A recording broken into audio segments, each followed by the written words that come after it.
ఈరోజు ఒకడు అంటున్నాడు, క్రైస్తవుడు మందు కనిపెట్టాడు అంటున్నాడు. ఏం కనిపెట్టాడట? క్రైస్తవుడు మందు కనిపెట్టాడట. వాడు పెండాకుడు కనిపెట్టాడు, క్రైస్తవుడు మందు కనిపెట్టలేదు.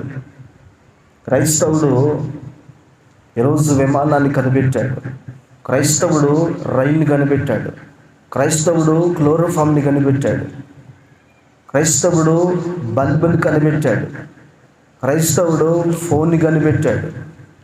దేవునికి స్తోత్రం, హల్లెలూయా. చూడండి, యేసుక్రీస్తు ప్రభువుని అంగీకరించగానే అందరూ క్రైస్తవులు అయిపోరు.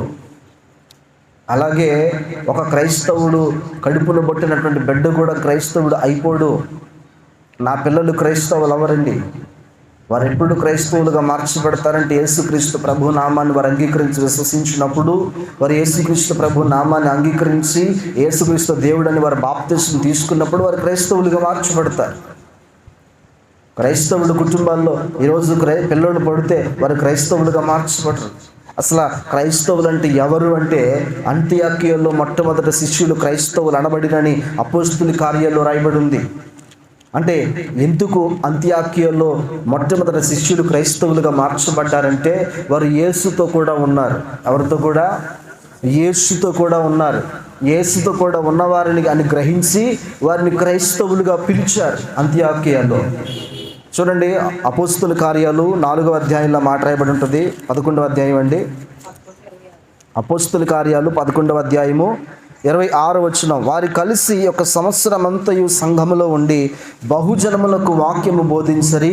మొట్టమొదట అంతియోకియలో శిష్యులు క్రైస్తవులు అనబడిరి. ఎక్కడట? మొట్టమొదట అంతియోకియలో శిష్యులు క్రైస్తవులుగా మార్చబడ్డారు. దానికి కేవలం కారణం ఏంటో తెలుసా? వారు యేసుతో కూడా ఉన్నవారని గుర్తెరిగారు. దేవునికి స్తోత్రం, హల్లెలూయా. వారు ఎవరితో ఉన్నారట? యేసుతో కూడా ఉన్నారు. చూడండి, యేసుతో కూడా ఉన్నవారిని క్రైస్తవులు అంటారు. యేసుతో ఉన్నవారిని క్రైస్తవులు అంటారు. బాప్తిసం తీసుకుని లోక సంబంధమైనటువంటి లోకపరమైనటువంటి జీవితాన్ని జీవిస్తే వాడు క్రైస్తవుడు కాడు. కానీ ప్రపంచానికి మాత్రం వాడు క్రైస్తవుడుగా చలమని అవుతున్నాడేమో తప్ప వాడు క్రైస్తవుడు కాలేడు. ఎవరు నిజమైన క్రైస్తవులు అంటే, యేసుతో కూడా ఉన్నవారు నిజమైన క్రైస్తవులు.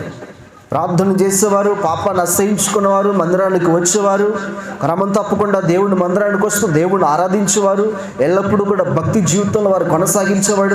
అనుదినము వారు పాపం చేయకుండా వారి జీవితాన్ని వారు కాపాడుకుంటూ భద్రం చేసుకుంటూ యేసు కోసం, యేసు రాకడ కోసం ఎదురు చూచేవారు నిజమైన క్రైస్తవులు. క్రైస్తవులు అంటే కొన్ని నియమ నిబంధనలు ఉన్నాయి, అవి చేస్తేనే క్రైస్తవులు అవుతారు. నమ్మి బాప్తిసం తీసుకున్న వెంటనే వారు క్రైస్తవులుగా మార్చబడరు. అందుకే అంతవరకు సహించేవాడు రక్షింపబడతాడని దేవుని వాక్యం అంటూ ఉంది. ఈరోజు మందు కనిపెట్టిన వాడు అసలు క్రైస్తవుడే కాడు.